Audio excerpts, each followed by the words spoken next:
অভিনেত্রী শ্বেতা ভট্টাচার্য সম্প্রতি বিয়ে করেছেন অভিনেতা রুবেল দাসকে। বিয়েতে তার সাজগোজ ও পোশাক খুব প্রশংসিত হয় সোশ্যাল মিডিয়ায়। শ্বেতার ব্লাউজ ডিজাইন করেন রুদ্র সাহা এবং বানান ডিজাইনার ভিকি দাস। কিন্তু কলকাতার এক বুটিক ভুলভাবে শ্বেতার ছবি ব্যবহার করে দাবি করে ব্লাউজটি তারা বানিয়েছে। এতে ক্ষুব্ধ হন শ্বেতা ও রুদ্র।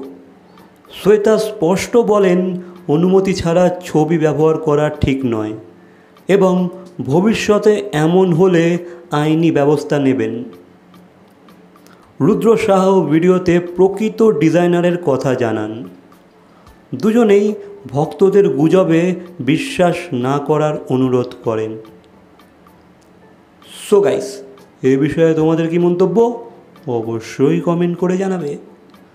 ভিডিওটা ভালো লাগলে লাইক, কমেন্ট, শেয়ার, সাবস্ক্রাইব। তো দেখা হচ্ছে পরবর্তী কোনো ভিডিওর সাথে। Till then, by.